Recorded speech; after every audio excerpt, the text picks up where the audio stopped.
Kesempatan yang sangat berbahagia ini insya Allah kita melanjutkan bahasan kita setelah terjadi Perang Badar. Lalu tahun berikutnya walaupun ada beberapa peristiwa sebelum Perang Uhud. Namun kita lihat saja Perang Uhud. Subhanallah. Perang Uhud ini terjadi pada tahun ketiga Hijriah. Tepatnya di hari Sabtu tanggal 17 Syawal. Ini terjadi setelah Perang Badar. Kenapa Perang Uhud ini terjadi? Karena ini adalah marahnya, mungkin bahasa galaknya itu dendamnya kafir Quraisy kepada Rasulullah Shallallahu Alaihi Wasallam setelah ditaklukkan di dalam Perang Badar. Maka sepulangnya orang-orang dalam Perang Badar menceritakan tentang sedihnya peristiwa Perang Badar buat orang-orang kafir Quraisy. Maka 1 tahun itu mereka dipimpin oleh Abu Sufyan menyiapkan berbagai macam hal. Dari mulai senjatanya, dari mulai persiapan mentalnya, sampai akhirnya ditentukanlah untuk memerangi kota Madinah dalam Perang Badar. Bahkan ada hal yang luar biasa buat orang kafir ini ketika Perang Badar. Punten, ketika Perang Uhud, iya. Ketika Perang Uhud mereka ini bukan hanya para prajurit yang datang. Bukan hanya laki-laki yang datang. Tapi mereka pun membawa, boleh dikatakan beberapa keluarga daripada istrinya. Kenapa? Jadi kalau dikatakan ada pasukan wanitanya. Siapa mereka pasukan wanitanya ini? Mereka itu adalah yang menaruh dendam juga. Mungkin ada abangnya yang terbunuh di Perang Badar. Mungkin ada adiknya, mungkin ada ayahnya, maka dikumpulkan. Siapa yang mengumpulkannya? Yang mengumpulkannya adalah Hindun. Hindun ini istrinya Abu Sufyan saat itu dalam keadaan kafir. Berangkatlah. Perang Badar, Perang Uhud ini diawali dengan dendamnya orang-orang kafir Quraisy ketika mendapatkan kekalahan di dalam Perang Badar, maka berlanjutkah ke dalam Perang Uhud. Subhanallah, berkumpul orang-orang kafir Quraisy ini untuk memerangi Rasulullah SAW, dan subhanallah jumlah yang begitu banyak yang dimiliki oleh orang-orang kafir Quraisy, subhanallah, ya, kira-kira dengan mengatakan sekitar beberapa ulama menyatakan disampaikan kira-kira 3.000 daripada pasukan ini. Ya, berangkatlah menuju ke Madinah Al-Munawwarah. Menuju ke Madinah Al-Munawwarah. Subhanallah, dalam perjalanan menuju ke Madinah Al-Munawwarah untuk memerangi Rasulullah SAW, perjalanan sangat luar biasa. Sampai pula berita ini kepada Rasulullah SAW. Setibanya berita bahwa orang-orang kafir Quraisy menuju ke Madinah, maka saat itu Rasulullah mengumpulkan para sahabat untuk musyawarah. Karena Masya Allah tidak ada yang namanya Rasulullah kecuali saat memutuskan daripada perkara ini musyawarah. Kecuali musyawarah. Maka para sahabat mengatakan, tidak ada, kami tahu, kami lihat, kecuali berbagai macam masalah Rasulullah selalu mengajak kami untuk bermusyawarah. Karena memang benar, wasyawirhum fil amri wa amrum syura bainahum. Ini adalah Rasul itu senang sekali bermusyawarah. Sedikit-sedikit kumpulkan para sahabat, ayo musyawarah, ayo musyawarah, musyawarah. Kenapa? Kan dalam musyawarah itu ada keberkahan, kesepakatan yang luar biasa. Maka saat itu bermusyawarah. Lalu para sahabat, karena keimanan yang kuat, lalu pasrah yang luar biasa, menyerahkan, ya Rasulullah, ra'yuk seperti apa? Pendapatmu bagaimana? Rasulullah memberikan satu keputusan, kata Rasulullah SAW mengatakan kata-katanya, lebih baik kita di kota Madinah. Tinggal di kota Madinah tidak untuk keluar, menyerang, ataupun menyambut orang-orang kafir. Seperti kita jumpa di Badar, kalau sekarang ini tidak perlu untuk keluar, tapi tunggu saja di kota Madinah. Kenapa? Karena Rasulullah SAW sebelumnya sudah bermimpi. Mimpinya Rasulullah SAW disampaikan kepada para sahabat, mengatakan, apa kata mimpinya Rasulullah? Disampaikan kepada para sahabat, inni ra'aitul baqaratu tubbah wa sayfi mu'waj wa nahnu fid dhira'. Itu kata Rasulullah. Au kama qala. Kami melihat dalam mimpiku, melihat bahwa saya melihat ada sapi yang tersembelih. Lalu saya melihat ada pedang atau pedangku mu'waj itu gompal. Ia rusak. Dan aku melihat aku berada di bawah atau di belakang dira. Dira ini adalah perisai. Saya mimpi itu. Para sahabat bertanya, wa ma ta'wiluhu ya Rasulullah? Artinya apa ya Rasulullah? Rasulullah mengatakan kata-katanya, mari kita tinggal di Madinah. Kenapa? Karena saya melihat al-baqaratu tuzbah, artinya adalah ada dari keluargaku yang wafat mati syahid. Lalu saya melihat pedangku gompal, pedangku rusak. Saya artikan ada beberapa sahabat yang wafat mati syahid. Dan saya melihat dalam mimpiku, aku berada dalam dira. Dira ini adalah perisai. Dan aku mentakwilkannya, alangkah baiknya kita berada di dalam kota Madinah. Itulah yang digambarkan Rasulullah SAW. Kata-kata yang digambarkan Rasulullah SAW ini adalah, subhanallah, diterima oleh para sahabat. Ya, kalau gitu ya Rasulullah, kita tinggal di kota Madinah saja. Untuk apa? Untuk bertahan. Subhanallah, setelah diputuskan ternyata ada beberapa para pemuda. Yang mana para pemuda ini yang waktu perang Badar nggak ikut perang. Maka dia merasa mengatakan, aduh sayang banget ya mesti di dalam Madinah. Padahal mereka datang ya kita sambut aja keluar. Kita mendingan di luar saja. Itulah kira-kira. Ya. Akhirnya beberapa sahabat ini, termasuk yang diketuai ataupun ide yang luar biasa dari Anas bin Nadhr. Anas bin Nadhr mengumpulkan beberapa teman-temannya untuk musyawarah bagaimana kira-kira ya. Apa kita nggak keluar saja ya, gitu ya. Maka dia mencoba menyampaikan kepada Rasulullah SAW dengan matan, ya Rasulullah, iya, ya Rasulullah, apakah kalau kita di Madinah, iya, memberikan ide, saran, ya Rasulullah, seandainya kita di kota Madinah, lalu kita ini tidak keluar, apakah mereka tidak akan menyatakan kita ini penakut? Apakah mereka tidak mengatakan kita ini jabban? Jabban itu penakut. Idza baqaina qalu lana jabanna. Kataannya, kalau kita tinggal di kota Madinah, mereka akan mengatakan, Muhammad dan pasukannya penakut, nggak berani keluar. Apakah nggak bakalan ada perkataan itu ya Rasulullah? Rasul bertanya, terus bagaimana menurut kalian, wahai para pemuda? Pemudanya datang. Ya Rasulullah, menurut hemat kami, alangkah baiknya kita menuju saja keluar ya Rasulullah. Untuk keluar, kita sambut mereka. Maka para sahabat bermusyawarah lagi. Iya. Nah, saat menunggu para sahabat, hasil jawaban dari Rasulullah SAW, Rasulullah masuk ke dalam rumah. Tiba-tiba Rasulullah SAW menjawabnya bukan dengan lisan, tapi jawaban Rasulullah dengan menggunakan pakaian perang sudah disiapkan.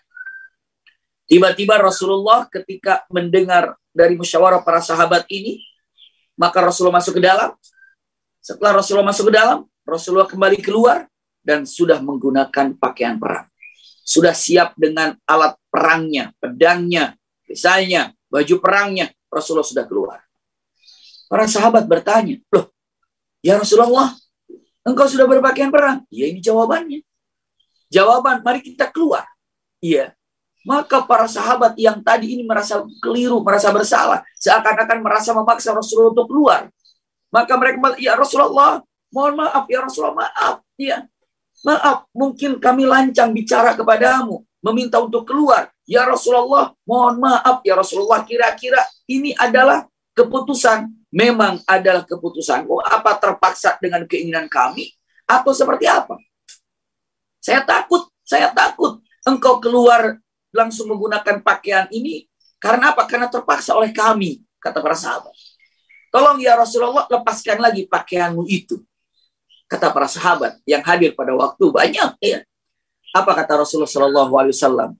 Kata-kata yang luar biasa. Ya. La yanbaghi lin-nabiyyin, tidak pantas bagi seorang nabi harus melepaskan kembali pakaian perangnya. Ya, setelah dia pakai, kecuali akan dilepaskan pakaian perang itu jika perang sudah selesai. Subhanallah. Nah, pantas bagi seorang nabi dan tidak boleh seorang nabi setelah menggunakan pakaian lalu dibuka lagi, maksudnya pakaian perang, lalu dibuka lagi. Tidak akan pernah dibuka pakaian perang ini kecuali selesainya perang. Maka para sahabat bertanya, terus bagaimana ya Rasulullah? Mari kita berangkat. Kenapa? Kita harus berangkat dari sekarang. Karena orang-orang kafir sudah berangkat dari beberapa hari yang lalu. Kalau mau keluar, berangkat sekarang dan kita tunggu di luar kota Madinah. Itu kata-katanya. Sampai dalam keadaan para sahabat bertanya-tanya, terus bagaimana? Rasul mengatakan, "Faida azam tafatawakkal 'ala Allah." Kalau sudah berazam, sudah punya keinginan yang kuat, maka tawakal kepada Allah. Ayo berangkat. Maka berangkatlah, Masya Allah, tabarakallah. Ya, dengan 1000 pasukan. Berangkat dengan 1000 pasukan. Masya Allah, tabarakallah, menuju ke Uhud ataupun keluar kota Madinah. 1000 orang atau 1000 pasukan berangkat menuju ke Uhud. Siapa pemimpinnya? Pastinya adalah Rasulullah Shallallahu Alaihi Wasallam. Dalam perjalanan ada sawah ataupun ada bukan sawah namanya. Kalau di sana itu ya perkebunan kurma. Ya, mungkin saya akan gambarkan ginilah singkatnya ya. Dimiliki kebun ini oleh Murbi bin Qais. Ini adalah orang Yahudi dan dia dalam keadaan buta. Nah, kebun ini memang bisa untuk dijadikan, jadi kebunnya ini bisa digunakan untuk jalan, gitu ya. Jadi kebun panjang, nah di tengahnya itu ada jalan. Kalau di sawah itu ada pematang sawahnya, gitu ya, dan itu bisa digunakan untuk orang berlalu di situ. Tapi orang Yahudi ini, Murbi ini, ya, ketika Rasulullah mau lewat dengan pasukannya, dia dalam keadaan buta menyetop pasukan Rasulullah. Dia bilang, jangan lewat sini, ini tanah saya, jangan lewat sini, ini tanah saya. Memang haknya itu tanah dia. Tapi memang ada jalan ke situ, gitu ya. Kalau tidak dikasih jalan lewat sana, berarti harus muter jauh. Udah dia buta, udah pelit pula. Sampai Umar bin Khattab mengatakan, "Ya Rasulullah, da'ni aqta'unuka, ya Rasulullah, orang Yahudi ini. Izinkan aku potong lehernya ini." Iya, ini kalau seandainya kita nggak lewat sini, kita akan muter jauh ya Rasulullah. Rasulullah kata, "Jangan Umar, ini adalah haknya dia, kita tidak boleh lewat ke sana." Tapi dia kurang beres ya Rasulullah, bagaimana ini? Tidak mengizinkan kami lewat di sini. Rasulullah kata, "Tinggalkan Umar, lihat, innahu a'mal basar wa a'mal basirah." Dia itu bukan hanya buta mata saja, tapi buta hati juga. Subhanallah. Dia buta mata dan buta hati. Terkadang ada orang yang matanya buta, tapi hatinya tidak buta. Iya, tapi ada orang yang matanya melek, tapi hatinya yang buta. Nah, kalau ini mah buta mata, buta hati. Kata, "Innahu a'mal basar wa a'mal basirah." Dia ini adalah a'mal basar wa a'mal basirah. Dia ini buta matanya dan buta hatinya. Na'udzubillah. Iya. Setelah itu apa? Rasulullah SAW berjalan. Tiba-tiba, karena agak sedikit muter, istirahatlah. Istirahatlah, ibu bapak. Dalam keadaan istirahat, di sini mulai orang munafik ini masuk. Siapa? Abdullah bin Ubay bin Salul ternyata ikut di dalam pasukan itu. Apa kata Abdullah bin Ubay bin Salul? Abdullah bin Ubay bin Salul mengatakan kata-kata kepada orang-orang munafik, merusak suasana. Bagaimana cara merusak suasananya? Dia katakan ucapannya, "Hei, sahabat-sahabat, teman-temanku semuanya, tahu nggak? Tadinya kita ini akan tinggal di kota Madinah untuk untuk menjaga Madinah, artinya kita tidak keluar. Tapi apa? Kita bertahan di kota Madinah. Itu pendapat Rasulullah. Cuman para pemuda itu datang memaksa Rasulullah untuk keluar. Akhirnya Rasulullah terpaksa keluar. Jadi ini kata Abdullah bin Ubay bin Salul.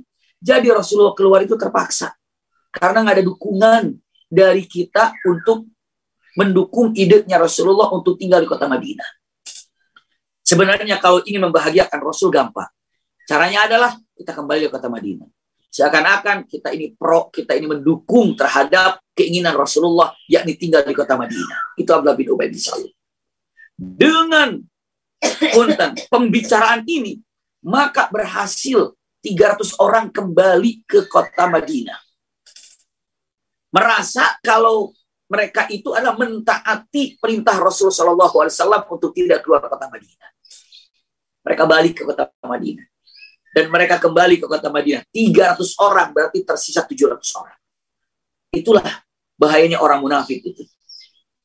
Dari 1000 dikurangi 300. 300 kembali ke kota Madinah. Ya Rasulullah, sebenarnya kami tahu kalau engkau ini ingin di kota Madinah dan kami tetap akan keputusan awal. Karena keputusanmu di kota Madinah, maka kami di kota Madinah. Kami ini memuliakan keputusanmu ya Rasulullah. Maka izin kami ke kota Madinah. Rasulullah enggak, jangan. Enggak. Rasul tahu bahwa bagaimanapun yang namanya perang harus dalam hati. Yang namanya perang itu jihad. Pikiran dan hatinya itu sudah full untuk di jalan Allah Subhanahu wa taala. Maka Rasulullah tidak pernah memaksa mengatakan, "Oh, jangan, kita kurang dong pasukannya." Enggak.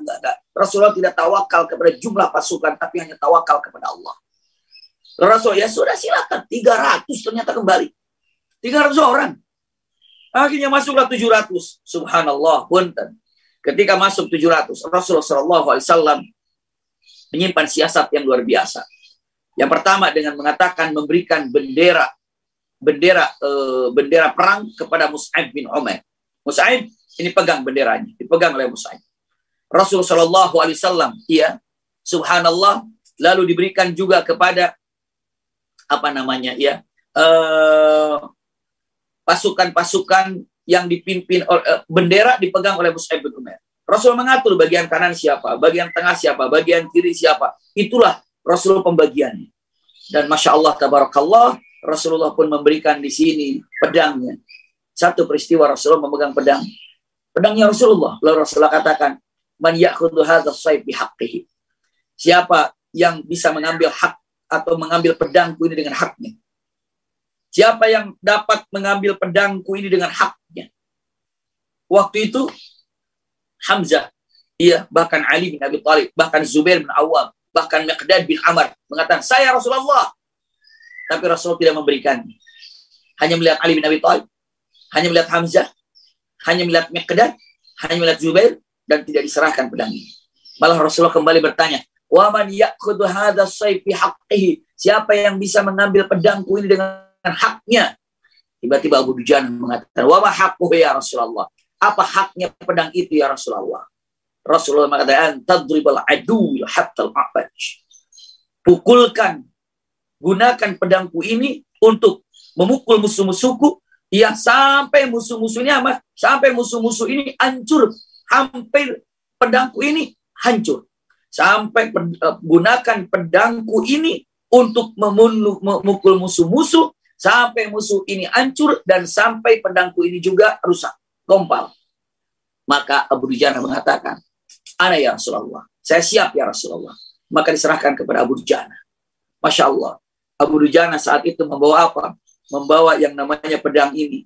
Lalu pedang itu dengan bangganya Abu Dujana membawa di depan para sahabat dengan berkata, "Ini pedangnya Rasulullah." Setiap jumpa, "Ini pedangnya Rasulullah, ini pedangnya Rasulullah, ini pedangnya Rasulullah." Subhanallah. Sampai Rasulullah melihat Abu Dujana berkeliling kepada para sahabatnya saking bangganya memegang pedang Rasulullah. Rasulullah mengatakan kata-katanya, "Inna hadhil masyah iya ma yakrahullah." Atau kalimatnya, tidak ada yang berjalan dengan kesombongan kecuali Allah tidak senang. Kecuali jalannya Abu Dujana kebanggaan ketika membawa pedangku. Masya Allah. Abu Dujana membawa pedangnya Rasul Sallallahu Alaihi Wasallam. Iya. Inilah Abu Dujana.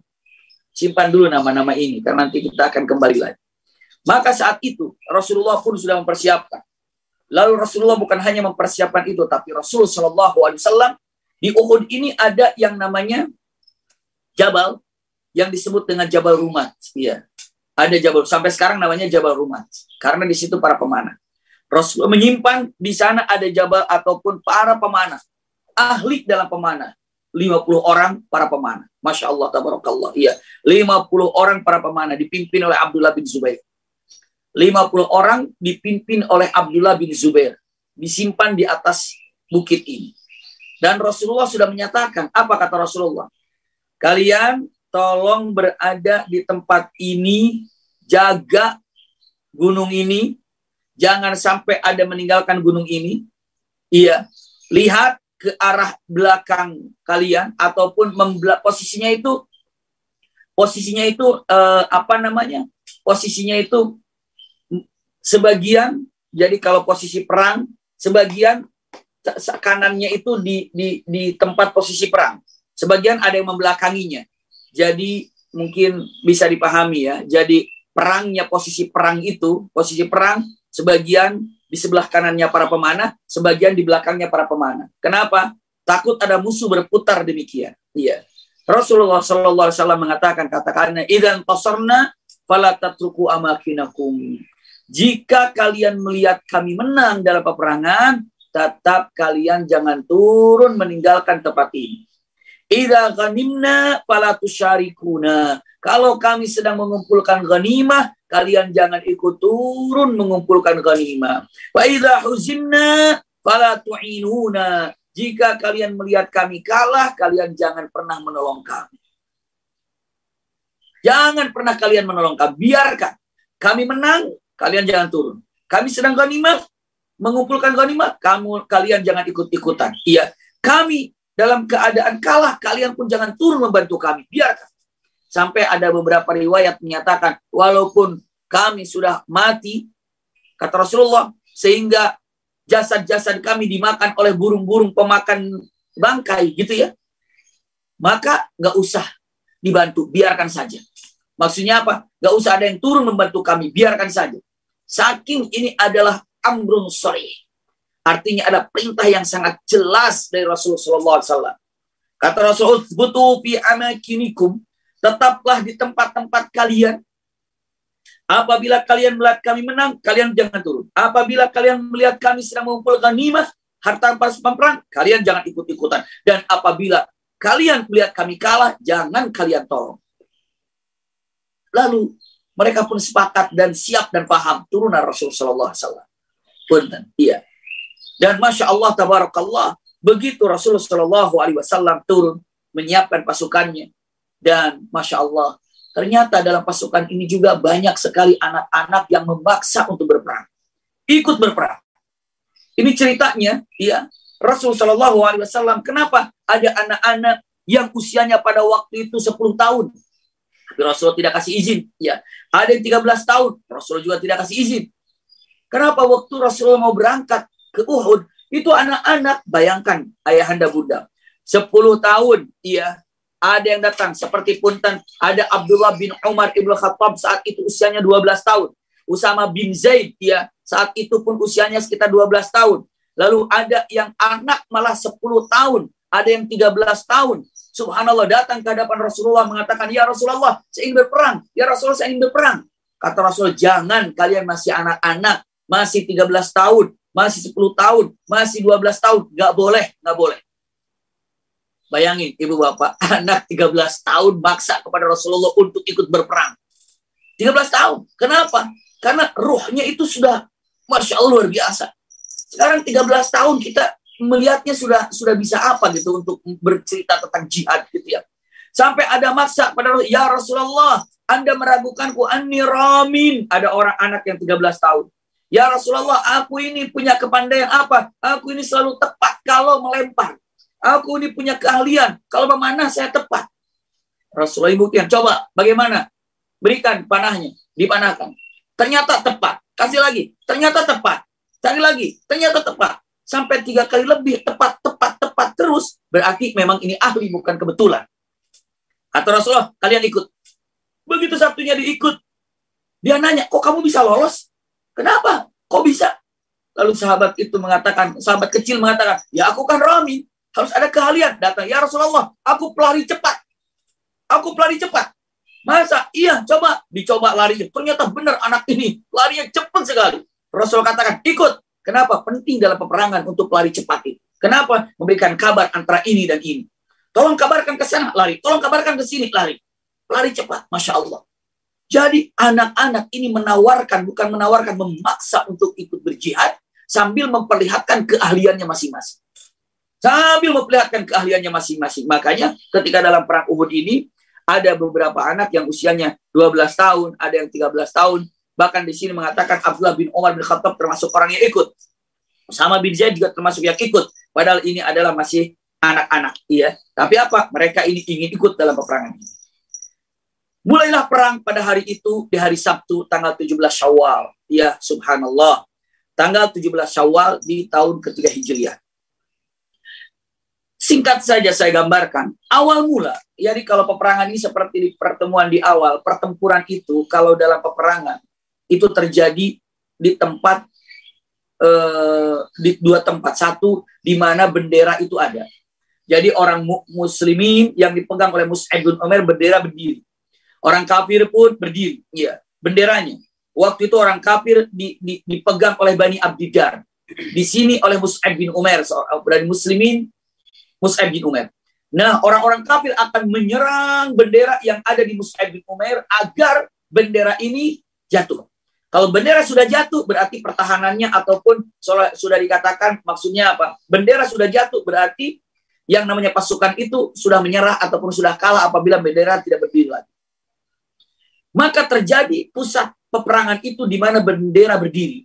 Maka saat itu orang muslim pun yang pertama kali, Masya Allah, yang berhasil untuk menjatuhkan bendera ini, baru saja 5 menit perang, itu bendera orang kafir sudah jatuh. Naik lagi, jatuh lagi. Berhasil Hamzah bin Abi Thalib menumbangkan 2 kali bendera. Bendera berdiri lagi. Orang kafir, oh ini bahaya nih, Hamzah, diserang Hamzah. Hamzah mundur. Bendera ini masih berdiri, diberikan lagi. Datang Ali bin Abi Thalib. Jatuh lagi bendera. Subhanallah, iya. Berdiri lagi bendera, jatuh lagi oleh Ali bin Abi Thalib. Subhanallah, iya. Sampai beberapa riwayat, sampai 3 atau 4 kali Ali bin Abi Thalib menjatuhkan pembawa bendera ini. Saat itu Ali bin Abi Thalib diserang karena ini bahaya. Mundur Ali bin Abi Thalib. Masuk lagi Asim bin Sabit. Dipukul lagi bendera yang kelima. Dipukul lagi bendera ke-6. Sampai 6 bendera jatuh, berdiri, jatuh, berdiri, jatuh, berdiri. Ini dari orang-orang kafir. Akhirnya tidak ada lagi yang berani membawa bendera. Tidak ada lagi yang berani membawa bendera. Dalam waktu kira-kira sangat begitu cepat. Iya. Bendera orang kafir ini sudah beberapa kali jatuh sampai dengan menyatakan 6 kali jatuh. 2 kali oleh Hamzah bin Abi Thalib, ya. Lalu 3 kali oleh Ali bin Abi Thalib. Oleh Hamzah, yang pertama oleh Hamzah jatuhnya itu sampai 2 kali, ya. Lalu 3 kali oleh Ali bin Ali radhiyallahu anhu dengan Hamzah tadi. Lalu yang kedua lagi dengan Asim bin Sabit radhiyallahu anhu. Jatuh.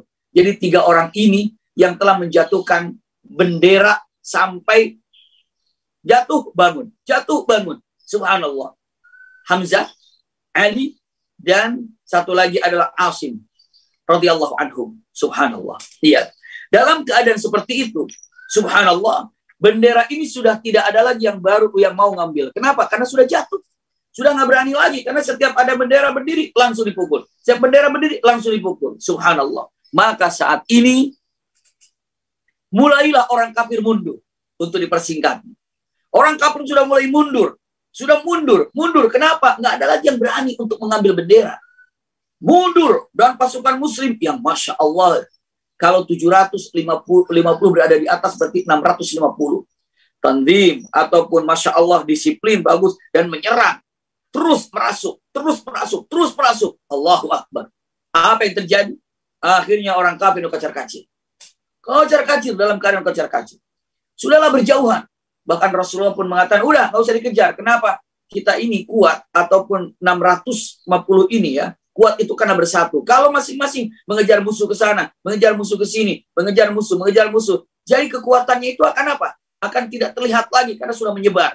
Maka cukup di sini, mengejar bareng-bareng. Akhirnya apa? Sampai kira-kira sudah menjauh, sudah sepi. Masya Allah, tabarakallah. Kemenangan sangat luar biasa. Iya, dalam perang Uhud ini dalam waktu yang sangat singkat.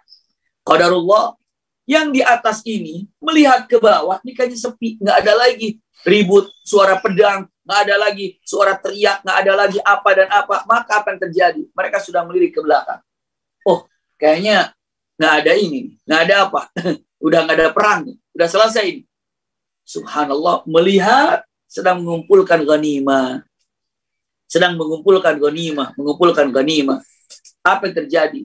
Di saat mengumpulkan itu orang-orang daripada siapa? Mukminin khususnya dengan mengatakan kata-katanya, apa yang diucapkannya adalah kalimatnya usikum wa iyaya nafsi bitaqwallah wa intahain. Sudah selesai ini peperangan. Sudah tuntas peperangan ini. Ayo kita ngambil. Apa yang diambil? Ghanimah. Lalu Abdullah bin Zubair mengatakan, katanya jangan. Bukankah Rasulullah sudah menyatakan apabila idza ghanimna fala tusyarikuna, jika kami sedang mengambil ghanimah, kalian jangan ikut-ikutan. Jangan.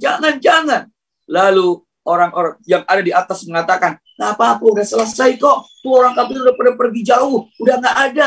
Maka apa yang terjadi? turunlah sebagian yang di atas dan sebagian turun, tapi punten, akhirnya bukan sebagian lagi, hampir turun. Hampir turun semuanya. Yang tertinggal itu mungkin hanya 3 atau 2 orang, termasuk Abdullah bin Zubair. Subhanallah, Abdullah bin Zubair. Lalu apa yang terjadi di sini? Seorang panglima perang yang selalu menang dalam peperangan, baik itu dalam keadaan saat dia kafir atau saat dia, Masya Allah, sudah menjadi seorang muslim. Siapa ini? Khalid bin Walid radhiyallahu anhu. Saat itu dalam keadaan kafir. Dan dari awal Khalid ini sudah melihat dia akan masuk dari titik lemah itu, tapi tidak bisa untuk mengepung. Kenapa? Karena dijaga. Siapa yang jaga? Yang menjaganya ini adalah para pemanah. Yang menjaganya para pemanah. Jadi gunung kalau lewat di sana langsung dipanahi, nggak bisa muter. Ibu bapak, Masya Allah. Dengan matan pasukan Khalid kira-kira ada berapa? Mungkin sekitar lebih daripada 100, tapi kurang mungkin daripada 500. Iya. Mungkin bisa dikatakan 300, ataupun mungkin bisa dikatakan paling tidak 100 untuk masuk lewat situ. Apalah artinya 50 orang dengan 300 pasukan Khalid misalnya kalau nggak bisa tembus? Subhanallah. Cara memeranginya, cara memanahnya, panah saja ataupun pakai busur. Kalau misalnya ada apa namanya ya? Kalau misalnya ada pasukan sedang menyerang gitu ya, sedang menyerang dengan kudanya dan rame-rame kudanya itu untuk maju, cukup yang dibusur itu, yang dipanah itu bagian depannya saja. Kalau kuda bagian depannya sudah panik, ya, kuda bagian depannya sudah panik, kuda belakang juga panik. Kuda yang depan itu dipanah saja, ada yang kena lalu dia panik, yang di belakang itu kan panik, maka akan berantakan. Seperti itu. Jadi ketika dalam perang itu, kuda itu, ya kuda depannya saja terus konsentrasikan kepada kuda di bagian baris depan. Kalau kuda bagian baris depan ini sudah mendapatkan masalah, kuda yang di belakang juga akan panik. Itulah keadaannya. Tapi, iya, begitu masuk pasukan Khalid bin Walid, yang di atas hanya 2, yang di atas hanya 3. Apalah yang bisa dilakukan oleh pemanah ini? Berusaha, tapi ya nggak ada hasilnya. Maksud nggak ada hasil itu apa? Mereka tetap masuk dan merangsek dan masuk ke dalam, dan akhirnya dikepunglah pasukan muslimin. Masuk Khalid bin Walid dari belakang, Abu Sufyan ketika berada di atas ini, ataupun sudah berlari jauh gitu, melihat Khalid bin Walid di belakang, dia mengumpulkan kembali dan masuk lagi ke dalam, dan akhirnya punten pasukan Rasulullah SAW terkepung di tengah. Iya, padahal ini kecerdasannya Khalid. Saat Abu Sufyan menyatakan, Khalid, ayo cepat, kita udah kalah, pergi, ayo cepat, kabur, Khalid, ayo kabur, ambil pasukanmu, cepat. Apa kata Khalid? Kalimatnya, apa dikatakan? Subhanallah. Pada waktu dalam keadaan kafir, belum kalah. Iya. Padahal saat itu orang pada kabur semuanya. Khalid, ayo kabur. Belum kalah, kata Khalid. Iya. Laisa ba'd, belum kalah. Itu sudah pada lari, ayo cepat kabur. Belum kalah. Kenapa? Tenang. Nunggu Khalid bin Walid dengan menyatakan, ini kayaknya yang di atas terpancing untuk menurunkan ghanimah. Ternyata perkiraan Khalid itu benar. Yang di atas Jabal Rumat pada turun, dan di situ Khalid memerintahkan, kita balik. Dan diinformasikan kepada siapa? Abu Sufyan, stop pasukannya, jangan disuruh kembali, jangan suruh kabur, atau jangan suruh meninggalkan Uhud ini, tetap balik sampai aku berhasil berada di belakang. Maka Abu Sufyan pun menunggu daripada punten siasatnya Khalid.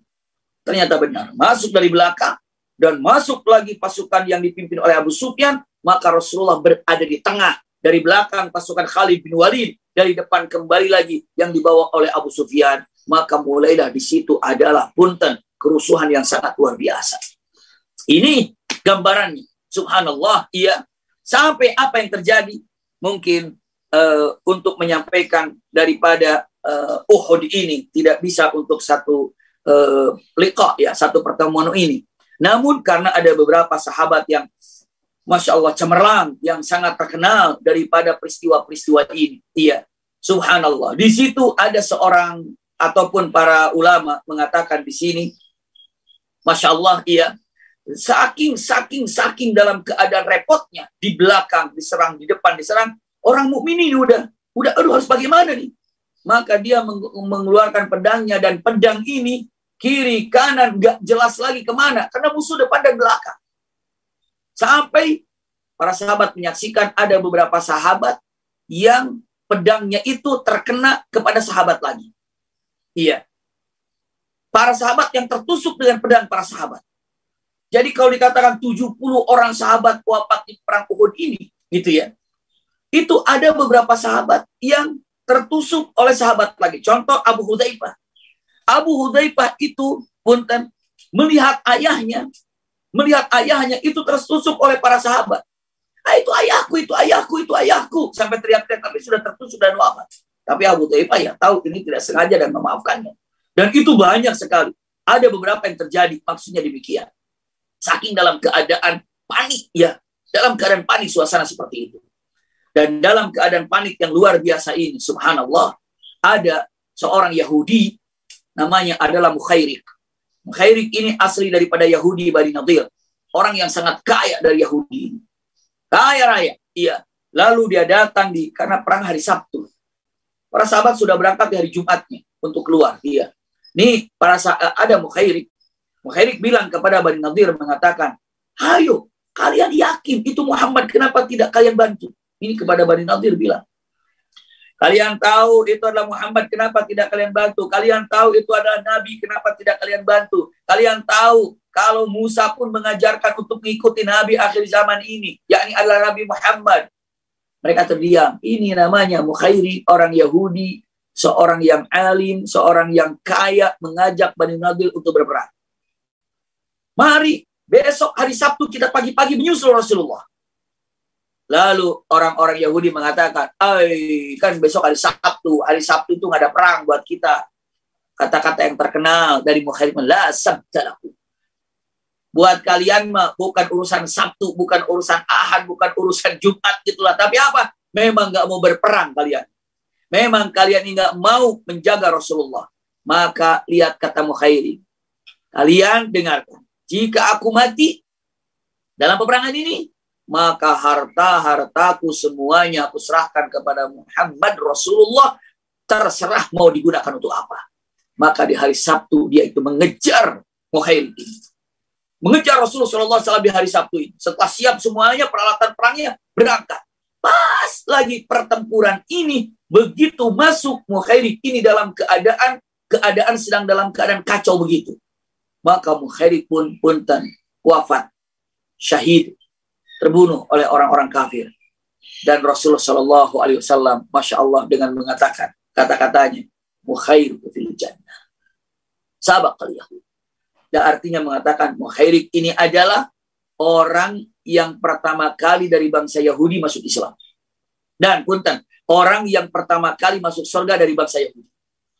Sabaq dikatakan sabaqa Mukhairikul Yahud. Sabaqa Salman, bahwa Salman Al-Farisi itu adalah orang dari Faris yang pertama kali masuk surga.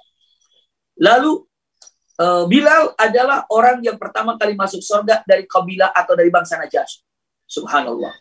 Ini digambarkan Rasulullah SAW tentang Mukhairik. Mukhairik ini orang Yahudi tapi masuk surga. Masya Allah. Kenapa? Dengan keadaan yang luar biasa. Sampai ditemuinya sedang dalam keadaan luka. Lalu apa yang dikatakan oleh Mukhairik? Masya Allah. Mukhairik menguatkan kembali lagi. Sesungguhnya semua hartaku aku serahkan kepada Muhammad Rasulullah, ya tu'aha kaifa yasha. Terserah mau digunakan untuk apa harta-hartaku. Ternyata hartanya berlimpah. Beberapa kebun milik Mukhairik ini, milik Mukhairik ini, Mukhairik. Masya Allah. Kekayaan berlimpah. Dan tidak ada satupun yang diberikan kepada bangsa Bani Nadir. Oleh siapa? Oleh pemiliknya. Siapa ini? Ya, subhanallah, Mukhairik. Semua diserahkan kepada Rasulullah SAW. Dan semuanya digunakan di jalan Allah. Oleh siapa? Pastinya oleh Rasulullah SAW. Ini terjadi kepada Mukhairik. Dalam keadaan kesulitan pun, usikum wa iyaya nafsi bitaqwallah, ada yang disebut dengan Abu Dujana. Masya Allah. Yang tadi membawa pedang ini. Pedangnya Rasulullah SAW. Semakin, waduh, dengan pedangnya luar biasa Abu Dujana ini berperang. Sampai ada yang namanya, subhanallah, Ka'ab bin Malik. Ka'ab bin Malik ini penasaran seperti apa Abu Dujana menggunakan pedang ini.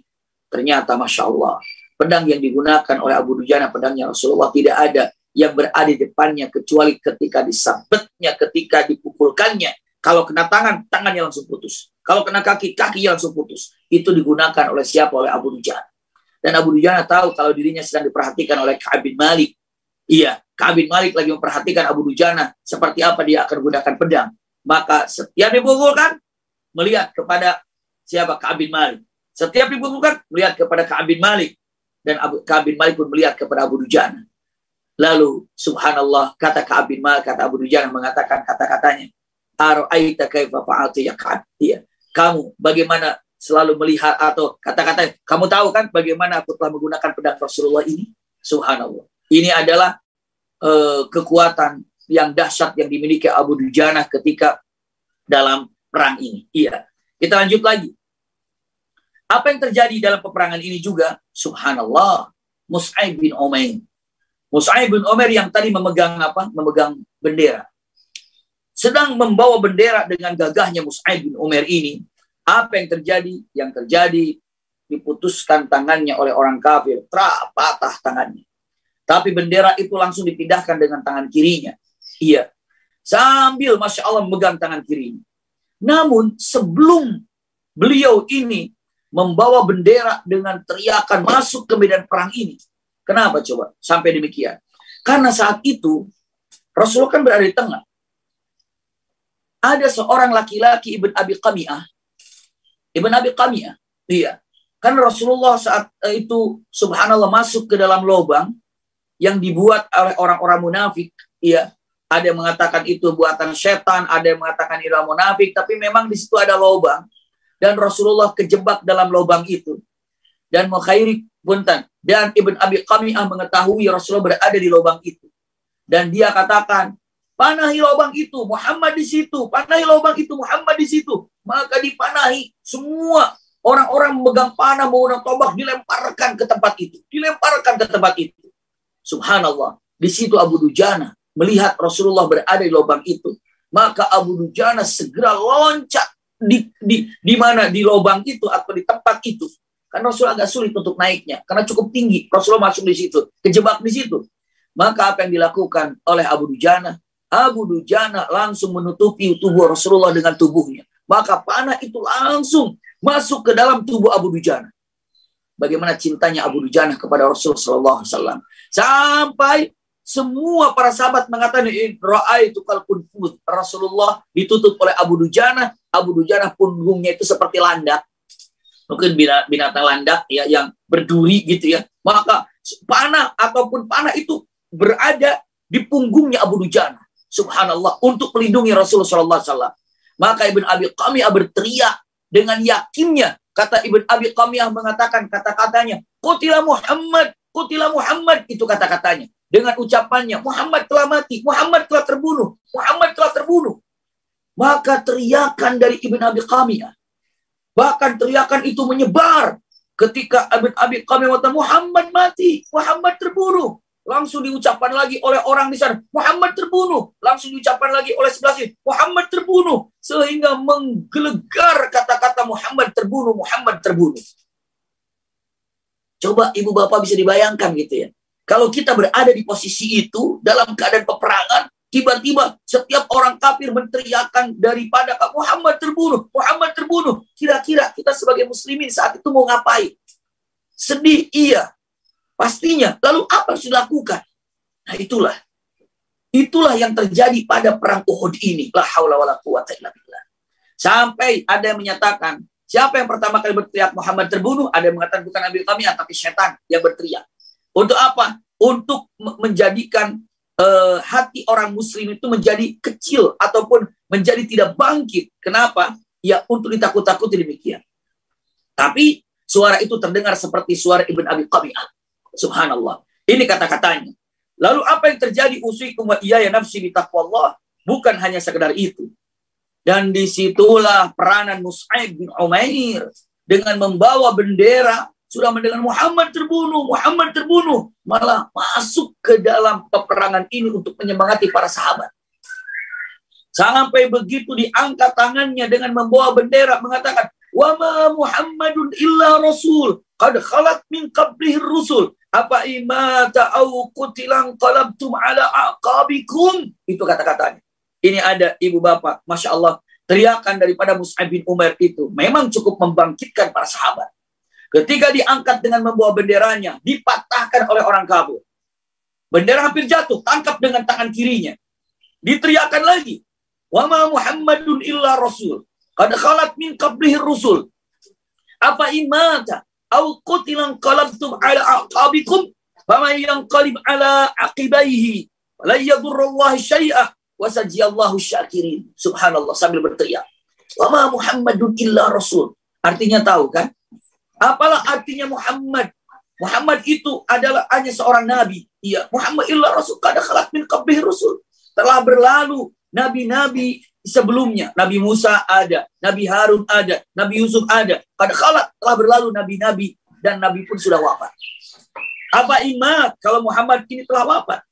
Inqalabtum ala aqabikum, apa kalian akan menjadi kafir? Itulah kata-kata. Sambil berteriak, dipatahkan lagi tangannya, didekapnya. Bendera itu didekapnya sambil berteriak. Udah nggak ada tangan kanan, nggak ada tangan kiri. Wa ma Muhammadun illa rasul qad khalat min qablihi rusul. Sampai ada tombak masuk di bagian belakangnya, jatuh. Begitu jatuh pun masih berteriak, wa ma Muhammadun illa rasul qad khalat min qablihi rusul apa imata au qutilan qalabtum ala aqabikum. Syahidlah Mus'ab bin Umair. Iya, syahidlah Mus'ab bin Umair. Begitu syahidnya Mus'ab bin Umair, kata-kata yang diucapkan oleh Mus'ab bin Umair, Allah ridha menjadikan kata-kata ini berada dalam Al-Quranul Karim. Ayahanda muda bisa dicek ya di surah Ali Imran ayat 144. Surah Ali Imran ayat 144 dikatakan wa ma Muhammadun illa rasul qad khalat min qablihi rusul apa immat au qutilan qalabtum ala aqabikum wa man yanqalib ala aqibaihi wa la yadurrullaha syai'a wa sayajziyallahu syakirin. Ini adalah perkataan daripada Mus'ab bin Umair. Subhanallah. Ini adalah perkataan daripada Mus'ab bin Umair. Lalu apa yang terjadi pada waktu itu? Semua para sahabat ada yang diam. Ada yang kembali ke Madinah. Subhanallah. Ada, masih ingat tadi Anas bin Nadhr? Masih ingat tadi Anas bin Nadhr yang datang kepada Rasulullah. Ya Rasulullah, apabila kita berada di kota Madinah, mereka akan mengatakan kita penakut. Lalu Anas bin Nadhr mengatakan, ayo kita keluar ya Rasulullah. Maka di situ Anas bin Nadhr dengan mengatakan kata-katanya, ayuhan nas, berteriak, memberikan semangat. Kalau memang Rasulullah sudah wafat dalam perang Uhud ini, mari kita wafat bersamanya. Jangan diam. Kalau memang Rasulullah sudah wafat dalam perang Uhud ini, ayo kita wafat bersamanya. Kata siapa? Kata Anas bin Nadhr. Lalu Anas bin Nadhr mengatakan, ayo bangkit. Sampai berteriak mengatakan, ayuhan nas. Kebetulan di situ ada Sa'ad bin Mu'adz. Mengatakan, ya Sa'ad, wallahi inni la asmu raihatal jannah inda Uhud. Demi Allah, saya mencium wanginya surga di Uhud ini. Bangkit. Masya Allah, beberapa sahabat bangkit dan maju ke depan. Dan disitulah ternyata Rasulullah SAW melihat. Iya, melihat dalam keadaan sudah Rasulullah naik ke atas ini. Berhasil naik ke atas dengan bantuan nanti oleh Abu Dujanah juga menginjak daripada pundaknya Abu Dujanah. Dan akhirnya naik ke atas. Melihat orang-orang kafir sedang membabi buta, puntat menyerang kepada para sahabat. Dan ini lihat, keberanian Rasulullah SAW dengan membawa resiko yang tinggi. Berteriak Rasulullah mengatakan, ya ibadallah, dalam medan perang. Ana Muhammad Rasulullah, ilayya ibadallah. Ini kata-kata Rasulullah. Hai hamba-hamba Allah, aku Muhammad Rasulullah. Di sini aku Muhammad Rasulullah. Satu, untuk apa? Membangkitkan semangat para sahabat. Yang kedua, untuk apa? Agar konsentrasi orang kafir tidak menyerang para sahabat, tapi menyerang dirinya. Keberaniannya kan? Nggak diam-diam. Mereka tahu kalau Muhammad ada di situ, berarti orang kafir akan mengalihkan penyerangannya kepada Rasulullah. Dan ini resiko berat buat Rasulullah SAW. Ternyata benar. Semua orang berfokus kepada Rasulullah, dan saat itu Rasulullah dalam keadaan tidak ada siapa-siapa. Orang kafir menyerang saat itu, subhanallah, maka saat itulah beberapa para sahabat yang cepat mendampingi Rasulullah. Di sana ada yang namanya punten Sa'ad bin Abi Waqqas, ada Talha bin Ubaidillah, ada Abu Bakar As-Siddiq, ada Umar bin Khattab, dan ada 7 Ansor, dan ada seorang wanita namanya Nusaybah. Dan ini pertempuran yang sangat luar biasa. Kenapa? Rasulullah hanya dikelilingi kira-kira 20 para sahabat ataupun 15 para sahabat harus menahan daripada ratusan sahabat. Bayangkan, 15 digempur oleh ratusan sahabat.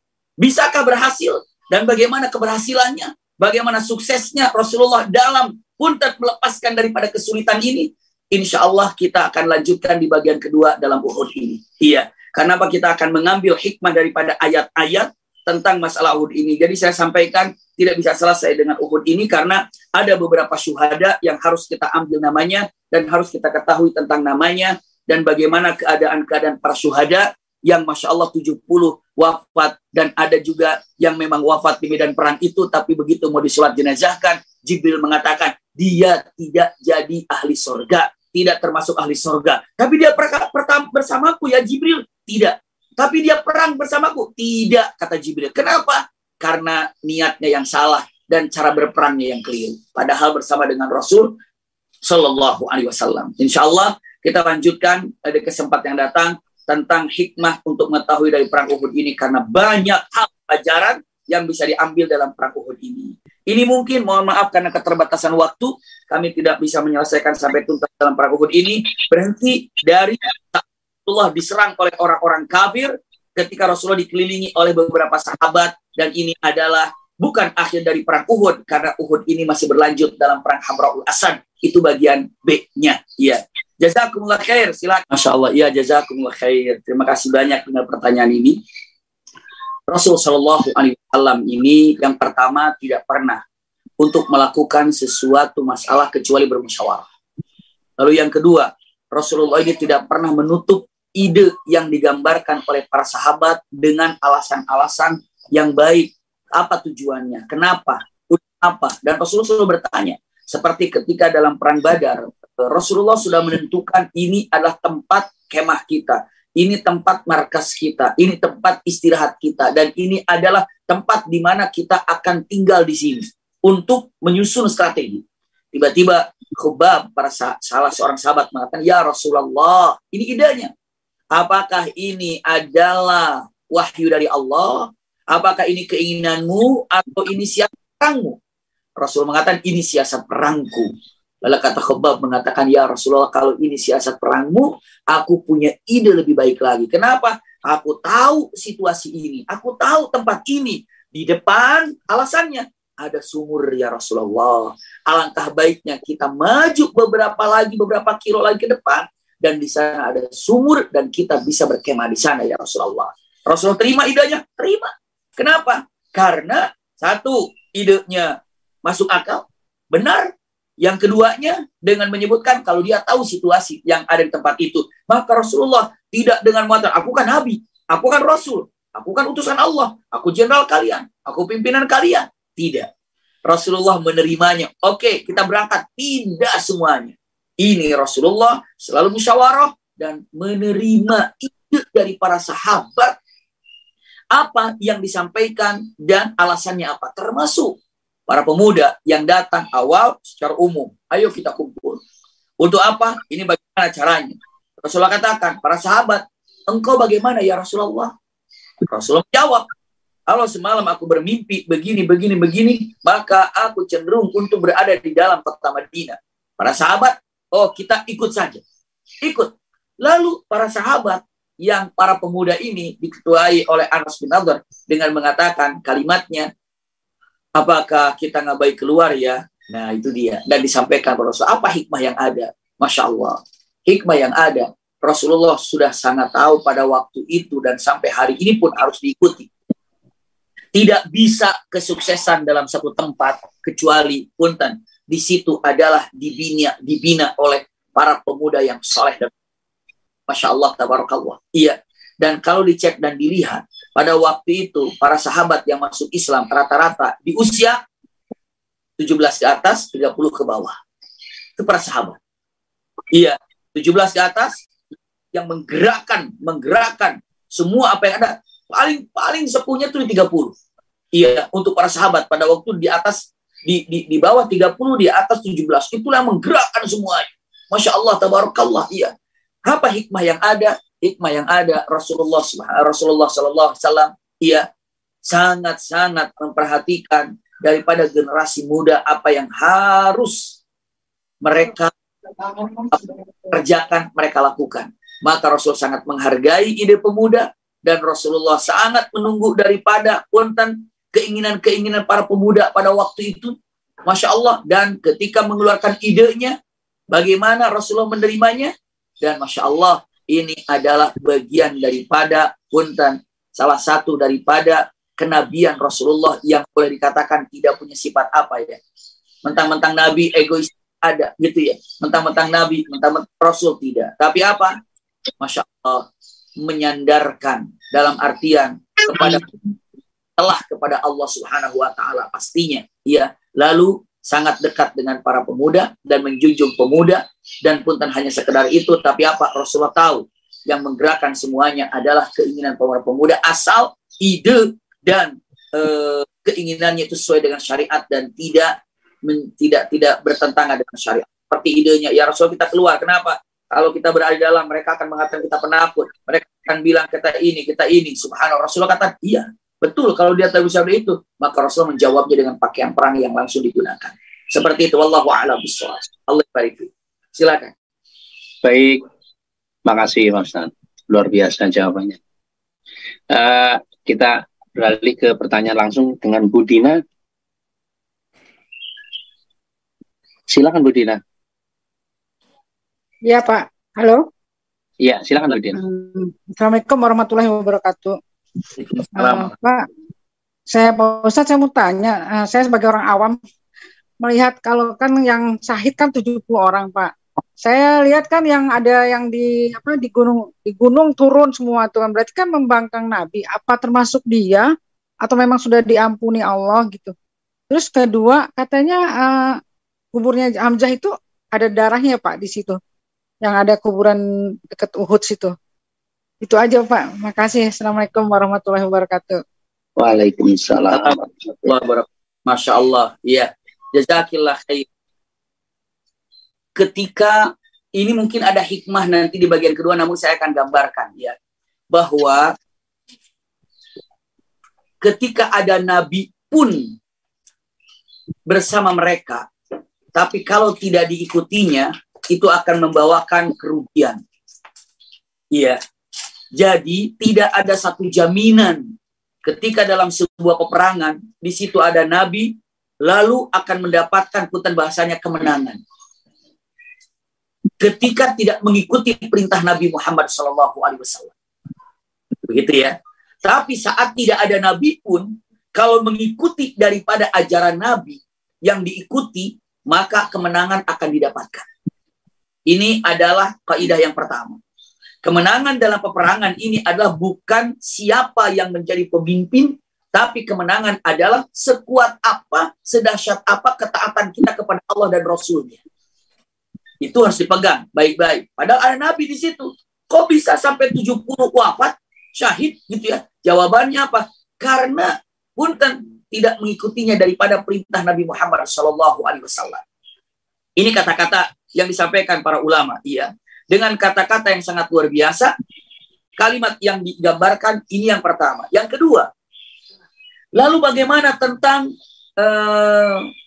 yang 70 ataupun tadi yang 50 gitu ya, 50 turun ke bawah, apakah mereka ini termasuk yang syahid? Ya, kalau memang ada yang syahid di antara yang 50 ini juga. Apakah bisa? Ya kan dia sudah tidak mengikuti perintah Rasulullah SAW. Iya, tapi Allah sudah memaafkannya. Laqad afa'an. Aku telah memaafkannya. Kata Allah Subhanahu wa taala. Iya, dalam Al-Qur'anul Karim gambarannya dalam firman Allah Subhanahu wa taala itu sangat jelas sekali bahwa mereka turun menginginkan harta dunia ataupun artinya adalah dunia yang diinginkannya, iya. Sehingga apa? Mereka menginginkan dunia karena tadi melihat ada ghanimah, dia turun. tapi sebagian ada yang pulang ke Madinah. Tapi Rasulullah SAW dengan tegas mengatakan, Al-Quran sudah mengatakan kalimatnya, waqad afa'anhu, aku telah memaafkannya.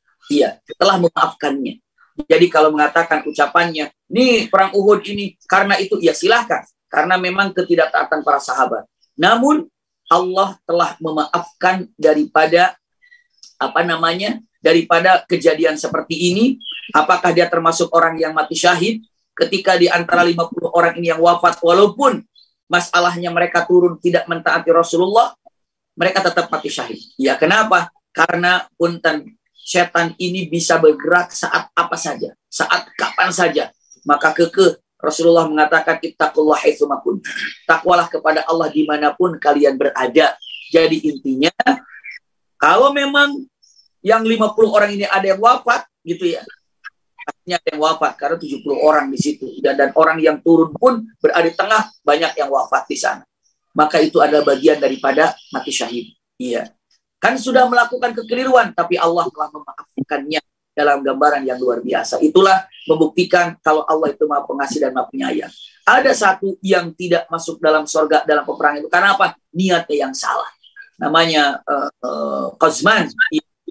Ini adalah orang yang ikut dalam perang, tapi memang niatnya keliru, niatnya salah. Maka akhirnya Allah tidak menjadikan dirinya untuk menjadi ahlul jannah. Seperti itu, Bunda. Allah yarifi. Allah.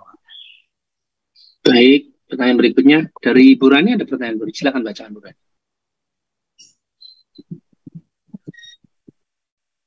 Baik, kalau nggak ada, ini ada pertanyaan dari chat yang WA langsung. Adakah aturan main yang dalam perperangan saat itu? Seberapa taatkah para pihak yang berseteru dalam ikut peraturan tersebut ini? Maksudnya adakah aturan mainnya itu ada bendera-bendera gitu, maksudnya begitu mungkin ini maksudnya. Bagaimana Pak Jona? Maksudnya gini, adakah aturan main dalam peperangan itu gitu, peraturan itu, kaidah-kaidah dalam peperangan itu gitu ya. Kemudian seberapa taatkah para pihak yang berperang itu gitu, taat kepada aturan mainnya. Masya Allah, ya. Jadi peraturan yang ada saat itu tidak dulu berperang sebelum bendera musuh diangkat. Jadi misalnya antara mukmin dan kafir saat itu. Kalau orang mukmin benderanya sudah berdiri, berarti sudah siap perang. Kalau orang kafir belum berdiri benderanya, berarti jangan diserang dulu, belum siap. Kalau sudah berdiri bendera dua-duanya, berarti sudah siap perang. Maka saat itu biasanya ada mubarazah.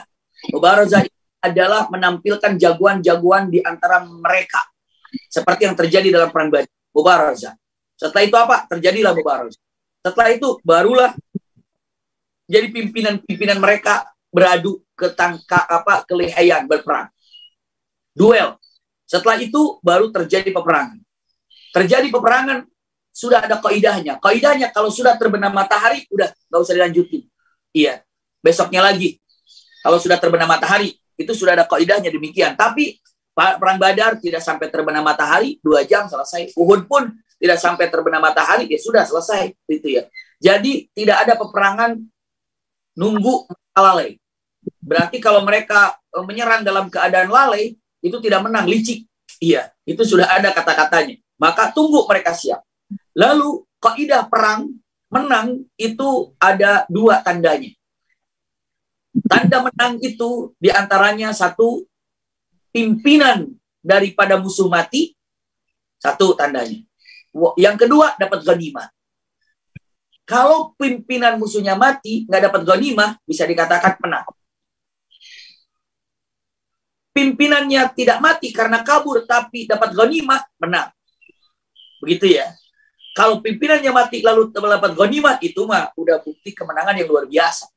Maka nanti kita akan lihat pegangan itu adalah sebagai kaidah dalam peperangan pada waktu itu.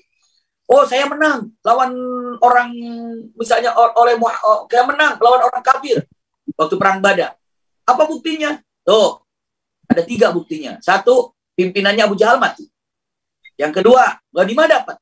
Yang ketiga, dapat tawanan. Oh, itu 3 itu kemenangan itu. Ya, tandanya. Tadi saya 2 tambah 1 lagi. Jadi kalau dikatakan menang perang itu 3. Dapat ghanimah nggak? Dapat. Ya menang. Saya nggak dapat ghanimah, tapi dapat tawanan. Itu bagian daripada ghanimah, yaitu menang. Saya nggak dapat ghanimah, nggak ada tawanan, tapi pimpinannya mati, menang. Iya. Tapi kalau misalnya nggak dapat tiga-tiganya, nggak menang. Apa dikatakan menang? Buktinya apa? Itu tanda-tandanya pada itu kaidah. Iya. Jadi nunggu sampai siap, lalu bertempur. Kalau sudah bertempur, ada yang menang, ada yang kalah. Nah, ditandainya bendera jatuh, berarti dia sudah menyerah dan dia kabur. Jadi awal gerbang kekalahan dari satu pertempuran itu apabila bendera tidak berdiri lagi. Ya. Seperti Allah. Berarti ada sportivitas dalam peperangan di zaman dulu ya. Betul, betul. Saya ingin menambahkan, ada yang lupa tadi di pertanyaan kedua, coba dicek surah Ali Imran ayat 152. Iya. Ayat tadi dengan mengatakan yang 50 orang ini yang turun, yang Allah Subhanahu wa taala memaafkannya, walaqad afa'ankum, ini ada dalam surah Ali Imran 152. Silakan nanti dibaca saja. Ya, silakan untuk lanjut pertanyaan berikutnya. Ini adalah hal-hal yang sangat luar biasa. Sahabat, Masya Allah, seperti Sa'ad bin Abi Waqqas, ini pemanah yang sangat handal dan sangat luar biasa sekali. Seperti Abu Thalhah, ini juga pemanah yang sangat luar biasa sekali. Pemanah itu luar biasa. Dan perkataan yang indah, ini beberapa ulama menyatakan ini perkataan Umar bin Khattab ya, dengan mengatakan kalimat yang sangat luar biasa. Ada yang mengatakan disebutkan kepada Rasulullah SAW melihat daripada apa yang digambarkannya. Namun yang jelas, apa hikmah daripada yang ada? Masya Allah. Alimu awdam dengan 3 hal ini. Rimaya, ini panah. Lalu apa lagi? Bukan rimaya, tapi apa? Sibahah, berenang. Lalu apa lagi? Rekabah, artinya apa? Berkendara. Masya Allah. Kenapa coba? Kenapa ajarkan itu? Terlalu banyak, maksudnya banyak sekali untuk menyampaikan alasan apa yang ada. Namun, Masya Allah, coba kalau dicek ya. Kalau ingin dilihat, Allahu Akbar. Berenang, keterampilan. Memanah, keterampilan. Rekabah juga artinya apa namanya? Menunggang ataupun naik kendaraan juga adalah istilahnya apa ya? Keterampilan. Namun, saya singkat saja. Lihat. Jangan sampai yang 3 hal ini tidak diajarkan kepada anak-anak. Agar apa? Agar anak kita mengajarkan kepada cucu kita. Agar cucu kita turun-temurun mengajarkan kepada cicit kita. Terus turun-temurun ajarkan. Kenapa? Coba cek. Berapa banyak orang tuanya main bola, anaknya jadi pemain bola. Lalu nanti anaknya jadi pemain bola lagi. Anaknya pemain bola lagi. Kayak turun-temurun gitu ya. Tapi ada hikmah yang luar biasa. Agar anak itu diajarkan mana? Diajarkan berenang. Itu kekuatan, keterampilan yang luar biasa. Apalagi yang menyatakan naikin kendaraan. Khususnya kendaraan ini kalau sekarang ini punten. Kuda boleh. Iya. Motor boleh. Mobil boleh. Kenapa coba? Ini persiapan malahim. Artinya apa? Perang yang akan datang di akhir zaman nanti. Antara orang muslim, lihat di dalam tentang tanda-tanda kiamat yang 10 lagi yang belum datang, kiamat kubro. Punten, ya, saya mampir sedikit, Bunda Ayahanda. Kalau para ulama menyatakan tanda-tanda kiamat kecil, kan ada 2, tanda kiamat kecil, tanda kiamat besar. Kalau melihat tanda kiamat kecil, semua sudah ada, Bunda Ayahanda. Nampak semua di depan kita. Iya, semua sudah nampak, sudah ada depan kita. Inna sa'ata atiyatun akadu ukhfiha litujza kullu nafsin bima tas'a. Ini kalau untuk kalimatnya, tanda-tanda kiamat kecil itu sudah nampak semua. Yang belum itu tanda kiamat besar. Mungkin para ulama mengatakan hanya sekitar 10 tanda kiamat besar itu yang belum nampak. Semua sudah ada. Di antaranya punten terjadi peperangan antara orang muslim dengan orang-orang yang kafir. Dan saat itu peperangan, kata Rasulullah, perang kalian nanti di akhir zaman seperti perangku ini. Maksudnya seperti perangku ini, apa? Panah. Apalagi dengan kontak fisik, pedang, apalagi kuda. Kenapa? Nggak ada mobil, nggak ada kendaraan, nggak ada lagi perlu kendali, nggak ada apa segala macamnya. Sudah nggak ada. Kenapa? Pabriknya sudah habis. Pistol, pelurunya, pabriknya udah nggak ada. Bensin udah hancur, udah nggak ada semuanya. Jadi perang akhir zaman, kata Rasulullah, seperti perang kita. Jadi kembali ke zaman dulu. Nah, kalau nggak diajarkan kepada anak-anak kita, nanti umat Islam udah lupa untuk memanah. Udah lupa untuk berkuda. Nanti ketika perang akhir zaman, itu kendaraannya bukan tank baja lagi, bukan pesawat lagi. Karena itu semuanya ada Coba kalau perang, subhanallah, nanti tempat bunkernya ataupun tempat air, tempat solarnya atau tempat bensinnya ataupun tempat pabrik-pabrik senapannya udah dibom, udah hancur semuanya, udah nggak ada. Kita akan menggunakan perang lagi, bambu runcing lagi. Kita akan perang lagi, panah lagi. Kita akan perang lagi dengan pedang lagi. Nah, fisiknya itu ternyata punten. Tanya kepada para dokter lah. Dokter yang sangat luar biasa. Ternyata olahraga yang luar biasa tanpa ada efek samping itu renang. Cuman satu efek samping renang tuh, kelelep gitu. Karena itu nggak berenang. Ya, karena kelelep nggak bisa berenang. Gitu. Efeknya gitu. Tapi selain itu, jago kalau berenang itu. Ini terolah, semuanya baik gitu ya. Tapi kalau ya kelelep ya istilahnya apa? Istilahnya jangan yang di dalam-dalam dulu. Tapi ini olah fisik luar biasa. Lalu punten, apalagi mana? Karena suatu saat akan akhir zaman demikian. Naik kuda begitu. Maka punten, ajarkan anak-anak kita. Nanti setelah itu anak kita berharap mengajarkan cucu kita. Cucu kita mengajarkan cicit kita.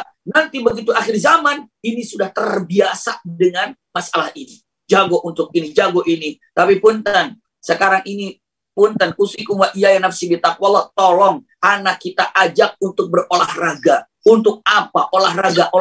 Sekarang jangan disibukkan dengan game, dengan handphone, dengan main game itu ini. Mana kekuatan daripada fisiknya? Iya. Kalau jago, gamenya jago, tapi begitu prakteknya nggak ada. Silakan untuk latihan apa, misalnya olah fisiknya olahraga apa? Kenapa? Karena al-mu'minul qawiyyu khairun wa ahabbu ilallahi minal mu'minid dhaif. Itu kata Rasulullah. Seorang mukmin yang kuat fisiknya itu jauh lebih dicintai dan dibanggakan oleh Allah ketimbang orang mukmin yang loyo, yang lemah, yang tidak punya kekuatan. Mungkin itu hikmah yang ada untuk diambil ujungnya, bahwa nanti agar kuat fisik dan kuat segala-galanya, karena di akhir zaman punten perangnya itu seperti perang di zaman Rasul Shallallahu Alaihi Wasallam lagi. Wallahu a'lam. Allah ibarik. Ya, masya Allah, jazakumullah khair. Subhanallah, benar ya. Al-Quran itu banyak sekali tentang kisah-kisah yang ada. Sampai Al-Quran pun mengatakan, nahnu naqussu 'alaika ahsana qasas bima auhayna ilaika. Jadi sebaik-baik kisah itu yang ada dalam Al-Quran. Punten ya. Kenapa sih mesti ada kisah? Jawabannya ada dalam, masya Allah, surat Hud ayat 120. Iya, dalam surat Hud ayat 120, wa kullan naqussu 'alaika min anba'ir rusul ma nusabbitu bihi fuad. Masya Allah, ma nusabbitu bihi fuad. Artinya apa? Aku kisahkan kepadamu ya Rasulullah. Iya, untuk apa? Kisah-kisah para nabi yang disampaikan kepadamu ya Rasul untuk mengokohkan hatimu. Jadi Rasulullah saja dikasih kisah oleh Allah untuk mengokohkan hatinya.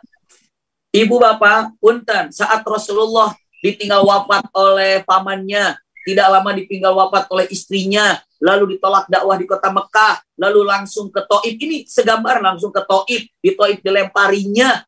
Surat apa yang turun saat itu? Surat apa yang turun sama Rasulullah?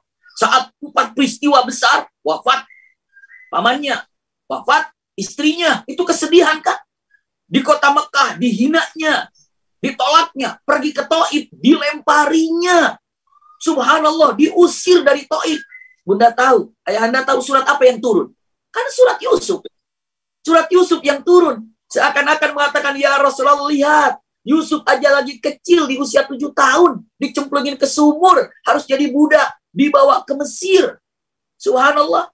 Akan dibawa ke Mesir. Jadikan budak di situ. Setelah itu apa? Difitnah. Dimasukkan ke penjara. Tapi lihat. Akan dikembalikan lagi. Untuk apa? Menguasai keluarganya. Dan ini satu tanda kalaulah Yusuf alaihissalam di usia 7 tahun ini hijrah ke Mesir, itu sudah ada rambu-rambu untuk Rasulullah. Kamu akan hijrah ya Rasulullah. Kamu akan hijrah. Masya Allah. Rasulullah dalam keadaan kesulitan. Dikasih tentang Nabi Isa. Dikasih tentang kisah Nabi Musa. Dikasih kenapa? Manusabbitu bihi ada. Untuk mengokohkan hatimu. Maka kenapa kita harus menyampaikan kisah? Kenapa ini sunnah daripada tata cara Rasulullah menyampaikan? Kan banyak kisah-kisah. Ada kisah sul Quran, ada kisah sul Anbiya, ada kisah para sahabat. Masya Allah. Iya kan banyak sekali kisah. Maka hal yang terbaik, yang terindah untuk diketahui adalah kita menyampaikan satu masalah ataupun berbagai macam keadaan yang ada, ini adalah sesuatu cara yang baik, sesuatu yang syar'i yang diikuti oleh kita melalui Al-Quran dan Sunnah. Ya, lalu apa yang terbaik untuk anak-anak kita? Kisah di bagian-bagian mana ya sebenarnya? Ya, apalagi dengan para ahli yang menyampaikan tata cara dengan tadi, Masya Allah kakak kita dengan bawa bonekanya gitu ya, Masya Allah luar biasa gitu ya. Kenapa? Orang anak akan lebih menarik lagi, ya, dengan itu melihatnya, Masya Allah seperti apa yang pas untuk anak-anak, ya. Pasti dengan bahasa anak-anak pastinya, atau lebih tahu ya daripada kami. Namun ambil kisah yang ada. Setelah itu apa? Oh, setelah itu kira-kira mau diarahkan kemana? Ambillah satu kisah, misalnya dengan mengatakan bagaimana Rasulullah SAW dibela oleh para sahabat. Oh, kira-kira bagaimana, itulah PR-nya. Terkadang, punten, tidak ada yang tidak cocok untuk disampaikan kepada anak-anak. Semua cocok, hanya bagaimana cara mengemas dan menyampaikannya kepada anak itu. Semua cocok. Ya. Bagaimana cara mengemasnya, makanya hal itulah ada yang namanya funnud dakwah. Artinya seni di dalam dakwah, seni di dalam menyampaikan. Bisa jadi, punten, ini saya hanya gambarkan ya. Dari guru-guru kami ketika mendengar sirah nabawiyah, ketika mendengar daripada misalnya Syekh Nabil Awadi, yang ada dalam ruh itu, mendengar itu apa? Yang ada dalam kalimatnya, ingin jihad aja kerjaannya. Ketika mendengar sirahnya beliau. Padahal sama sirah. Ketika mendengar Syekh misalnya Muhammad Amrun Khalid, mendengar ingin ibadah aja bawaannya, pada sama semua ceritanya. Iya. Ketika mendengar dari Syekh Tariq Suwaidan, kesimpulannya dia mengarahkan kisahnya kemana? Padahal semua kisahnya sama tentang sirah nabawiyah. Jadi kemana hati kita ini berlabuhnya, maka itulah yang akan menempel kepada anak-anak. Satu kisah, misalnya perang Uhud, mau diambil yang mendengarkan itu agak semangat jihad.